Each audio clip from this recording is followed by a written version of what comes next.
Today, we travel to the mist-choked hills of 1897 West Virginia, where a young bride was found dead at the foot of the stairs, her neck broken, her body laid out like a doll. No witness, no struggle, just silence and a scarf tied a little too tightly.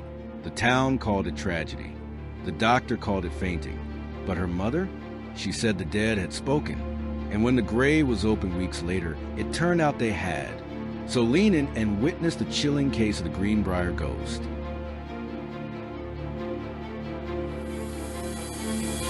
If she had not told me herself, I never would have known what killed her. That's not a line from a Gothic horror novel. That's actual sworn courtroom testimony from a grieving mother. And is she in question? Her daughter, dead, buried, decomposing, and talking from beyond the grave. In 1897, in the mist-heavy hollows of Greenbrier County, West Virginia, a woman named Elva Zona Heaster was found dead under circumstances so strange, so grotesquely inconsistent, they can only make sense in folklore or in a nightmare.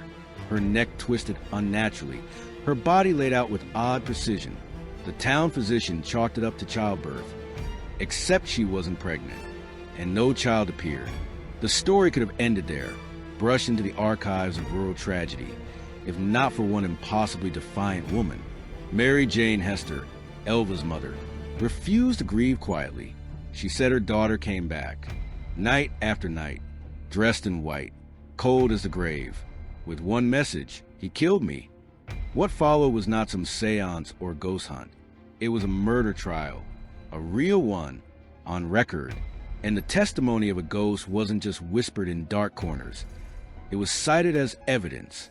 It helped convict a man. The Greenbrier Ghost is not a campfire tale. It is the only documented case in American legal history where a ghost accusation led to a murder conviction. And it's not a metaphor, not poetic justice. It's raw, bloody, and legally binding. This story is not about whether ghosts are real. It's about what happens when the law listens to one. Greenbrier County in the 1890s was the kind of place where superstition didn't just live in the attic. It ran the whole damn house. Nestled in the bone-quiet valleys of West Virginia, this was a world sealed off by mountains, where trains were new, doctors were few, and whispers traveled faster than telegrams. People still locked their doors at night, not for fear of man, but of what might drift through walls. The Civil War had ended 3 decades earlier, but the scars lingered in unspoken things. The way the men drank, the way the women prayed, the way silence crept into conversation like rot into floorboards. These were people hardened by loss, baptized in grief, and still looking skyward for signs, stars, birds, or the dead. Medicine was a gambler's art. Diagnoses were often guesses made under the light of kerosene lamps. A fever could kill you. A pregnancy could bury you. And if it didn't make sense, it was God's will. Or worse, witchcraft. A hex, the devil's meddling. Churches were full on Sundays, but so were root cellars, stocked not just with potatoes, but with protective charms, bones, herbs tied in red string. The town didn't just believe in ghosts. It expected them. This wasn't fringe belief. It was doctrine. Death didn't end things here. It lingered, festered, reached back. People didn't ask if the dead could speak. They asked when they would.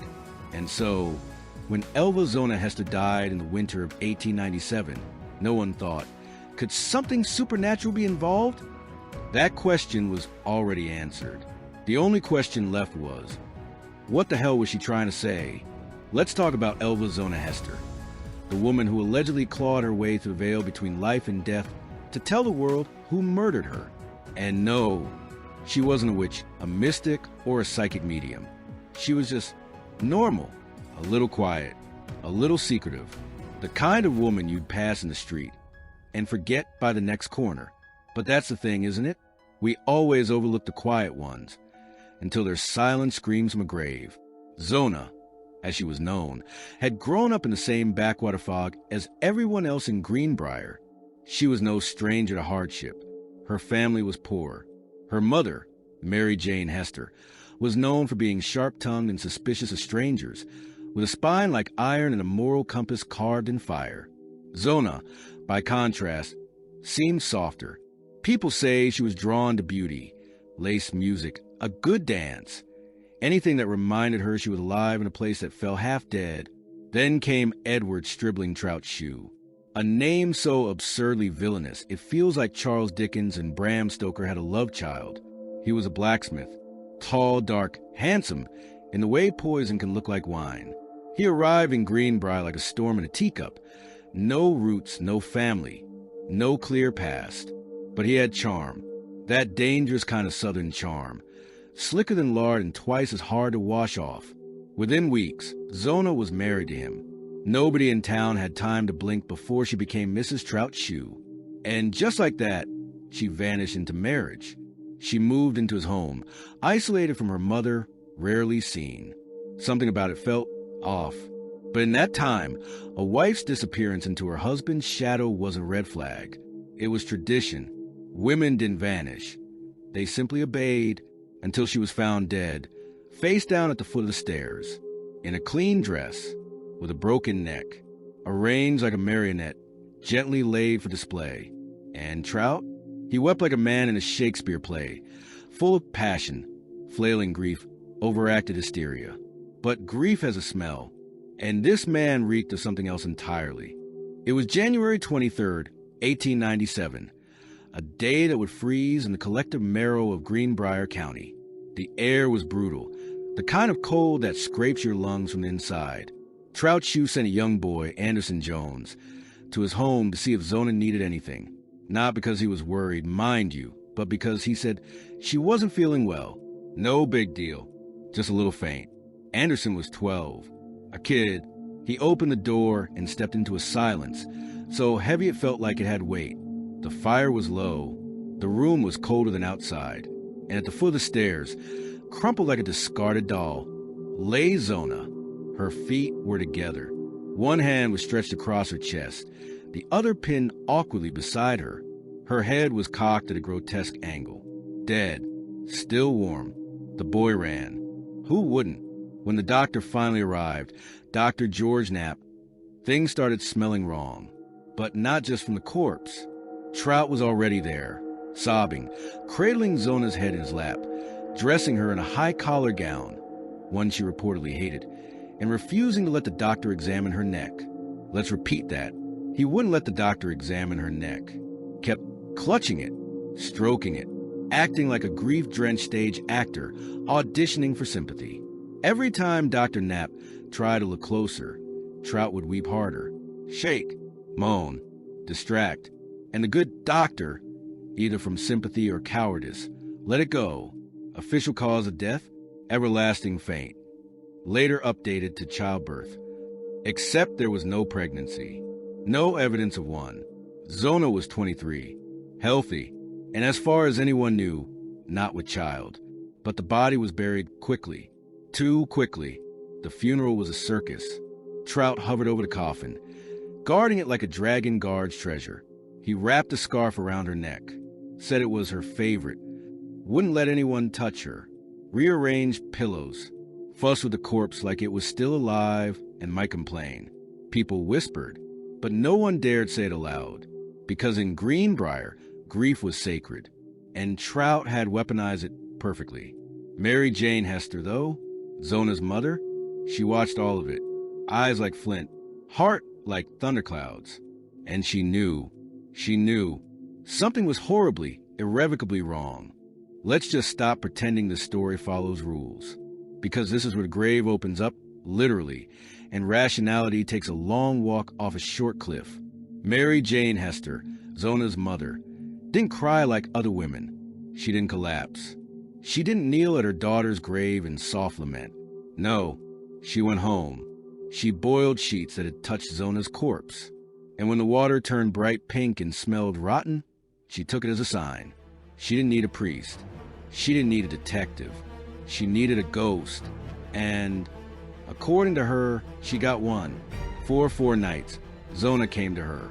Not in dreams, not in memories, but standing there, in the flesh or what was left of it. Translucent, pale, broken-necked, wrathful. She said Trout had abused her, choked her, crushed her windpipe in a fit of rage. That last night, he flew into a fury because she didn't serve meat with dinner. Imagine that. Murder over a missing side dish. But the worst part? Zona didn't beg for vengeance. She simply showed what he did. Slowly turned her head around, 180 degrees, vertebrae cracking in spectral sequence, just to make sure her mother understood. No metaphors, no riddles, just bone-deep horror. Now pause for a second. If someone today claimed their dead daughter accused her husband of murder from beyond the grave, we'd maybe give them a therapist's number, maybe a podcast gig. But in Greenbrier, in 1897, this was evidence. Mary Jane went to the prosecutor, John Alfred Preston, and told him everything. He listened, politely, the way you listen to a drunk uncle at a family reunion. And yet, something lodged in the back of his mind. That neck, the funeral, the scarf, the blocked examination. So he started asking questions. Quietly but persistently, he interviewed neighbors, friends, and then, in an act that makes the story officially tip from strange into full-blown Gothic opera, he exhumed the body. Zona's grave was opened. The townsfolk watched. The body was still weirdly well-preserved, thanks to winter frost. When Dr. Knapp examined the neck this time, with no grieving husband clutching at him, he found exactly what the ghost had claimed. The windpipe was crushed. The neck was broken, ligaments torn, bruising along the esophagus, death by strangulation. So, we are here now. A dead woman is whispering facts from beneath the earth. A murderer is smiling in the street. And the court of law, the real, actual legal system, is about to put a ghost on the witness stand. Picture it. A tiny Appalachian courthouse, packed to the rafters, the air stifled with tobacco, sweat, and dread. And at the center of it all stands Trout Shue, the kind of man who wore arrogance like a second skin. His defense? Why would I kill my wife? I loved her. Which, to be fair, is exactly what every murderer says. But this man, he said it with a grin. Let's break this down. The prosecution had a newly autopsied corpse with a fractured neck, ligature marks, and zero evidence of pregnancy, demolishing the original childbirth cause of death. They had a timeline of abuse, confirmed by neighbors and friends who remembered seeing bruises on Zona's arms, her sudden isolation, and her rapid descent into silence. They even had witnesses who recalled Trout saying, "No one will ever take her from me." Chilling stuff, but it still wasn't enough. Not for conviction. So, what did they bring in next? Mary Jane. She stood in court and calmly told the jury that her dead daughter visited her 4 nights in a row, detailing exactly how she was murdered. She said Zona's ghost was insistent, specific, the bruises, the method, the reason, and the final, ghastly turn of the neck. And somehow, impossibly, the court allowed it. Now Trout's lawyer should have objected, should have laughed out of the room. Instead, he cross-examined her. Bad move. Mary Jane doubled down, swearing on a Bible that the ghost had told her the truth. She didn't flinch. Not once. And the jury, made up of farmers, carpenters, and deeply religious men, sat there stone-faced, listening. In Greenbrier, ghosts weren't fantasy. They were gospel. Meanwhile, other theories began bubbling up. Was Trout just an angry husband, or something darker? A monster with a track record? And oh yes, he had one. It came out during the trial. Trout had been married twice before. One wife divorced him for abuse. The other mysteriously died, allegedly of a head injury. He'd spent time in jail for stealing a horse. He had told people out loud that he wanted to marry 7 times and keep going until he got it right. Zona was number 3. The pattern was not subtle. It was screaming. Trout Shue, the dashing blacksmith, the charming widower, was unraveling in front of the entire county. He couldn't explain the broken neck. He couldn't explain the lies. And worst of all, he couldn't explain how Mary Jane had known. Unless, of course, the dead really do talk. You could feel the shift in the room. That precise moment when the crowd, the jury, and even the judge stopped seeing a grieving widower and started seeing a cornered animal. It happened when Trout took the stand. He strutted up like he was auditioning for a lead role in a school play. Smooth jacket slicked hair, and that ridiculous self-satisfied smile that screamed, "They'll never catch me." His arrogance was a thing of wonder. He spoke in long, wandering monologues, praised his own character, insisted Zona was the light of his life, and swore he'd been a model husband. No one believed a word. Then came the trap, a quiet, methodical dismantling by the prosecution. They confronted him with testimony from neighbors, the suspicious scarf, the medical evidence, and the fatal blow, his own damn mouth. You see, Trout had made a critical mistake. In jail, awaiting trial, he'd told other inmates he knew they couldn't convict him. Why? Because no one had seen him do it. And, he bragged, they'd never find the tools he used. Let that sink in. He practically confessed to a weapon they hadn't even mentioned. It was over. But here's where things descend into delicious absurdity. The jury didn't convict him just because of the medical evidence, or the prior wives, or the lies. No, the final nail in the coffin came from beyond it. They believed Mary Jane. They believed the ghost. Now, let's be absolutely clear. The judge instructed the jury to ignore the supernatural testimony. He said ghosts aren't admissible. He said reason must prevail. But the jurors were locals, mountain folk, men raised on story signs and things that go bump. They weren't just weighing facts. They were reckoning with truths older than the law. And to them, Zona's spirit, with her twisted neck in silent rage, was the star witness. The verdict? Guilty of murder in the first degree. He escaped the noose by a single vote. Instead, he was sentenced to life in prison at Moundsville Penitentiary, a Gothic hellhole filled with cold stone and colder men. But justice has a way of taking its own form. Less than 3 years into his sentence, Trout Shue died. Mysterious illness, they said. No fanfare, no funeral, just rot and silence. Meanwhile, Mary Jane lived out her days without ever changing her story. She didn't need to. Her daughter had spoken, and the world had finally listened. Here's the problem with ghost stories that come true. Once one of them turns out to be real, you start questioning everything. Every creak, every cold breeze, every shape in the corner of your vision when you're alone. Yes, Trout Shue was convicted. Yes, Zona's spirit got the last word. But does that mean justice was served? Or did we just open the door to something much more terrifying? The idea that the dead don't rest unless we listen? There's a reason this case is the only one in American legal history where a ghost testimony led to a murder conviction. Let that echo. A supernatural event was treated as legitimate evidence. Even if the judge denied it, even if it wasn't officially entered into the record, it happened, and it changed the outcome. But the skeptics still circle like vultures. Maybe Mary Jane already suspected Trout and dreamed up the ghost as psychological reinforcement. Maybe Zona had confided something in her mother, bruises, threats, things she was too scared to say out loud. Maybe the ghost was just grief wearing a mask. Or maybe, and this is where your brain starts to itch, maybe Zona's story came through because it had to. Because whatever you believe, she was right. No one knew her neck had been broken. No one but Trout and the woman buried 6 feet underground. And what about Trout?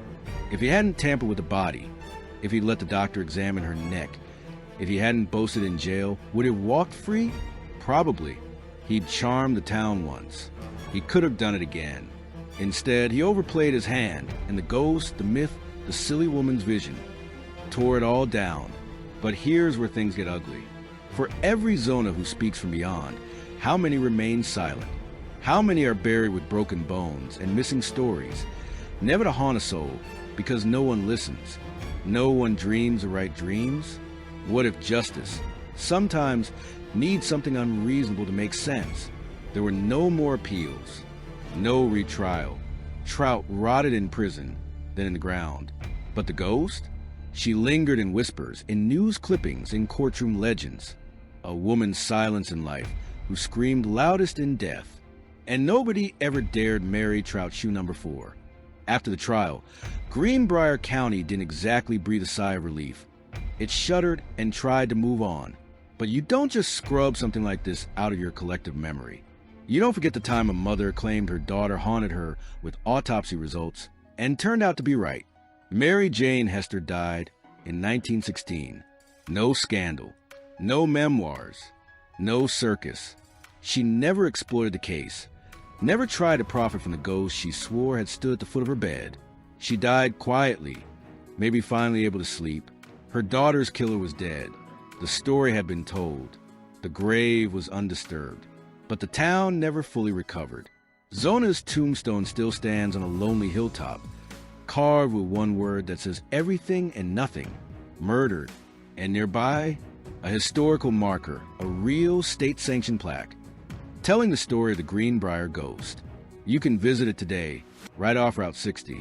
It reads like a folktale, but this is state history. There's no mention of Mary Jane's boiling sheets, no nod to the pink water, but it's there enshrined. Kids grow up hearing about it. Skeptics roll their eyes. But the believers, they don't scoff. Not here. The case has been analyzed in criminology textbooks, paranormal podcasts, and law school lectures. Professors debate whether the jury truly relied on ghost testimony, or if it was just good old-fashioned circumstantial evidence wrapped in a supernatural bow.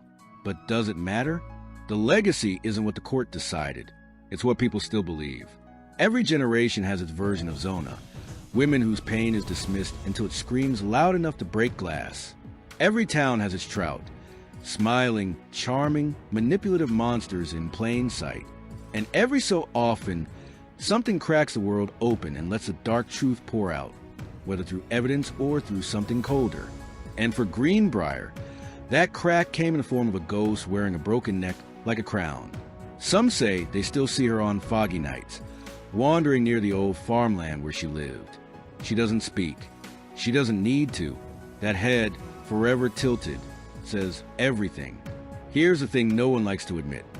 The story of the Greenbrier Ghost isn't just spooky, it's inconvenient.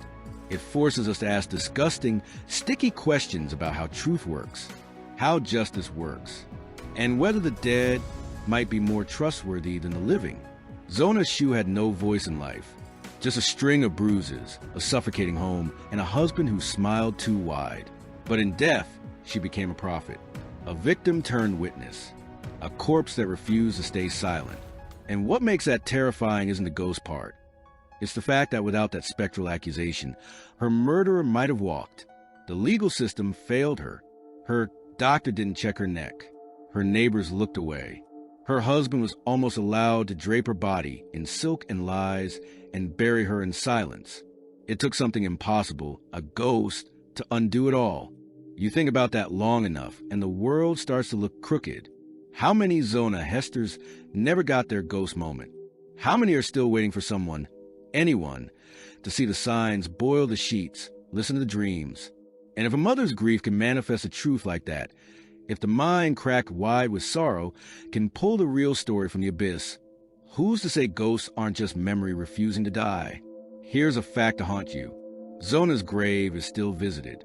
Fresh flowers appear sometimes. No one knows from who. Maybe from those who believe. Maybe from those who want to believe. Or maybe from someone who still hears her whisper. In a world that demands proof, she left behind something better. A broken neck, a mother's dream, a man rotting in the ground, and a warning. Some truths don't rest, and some lies don't stay buried.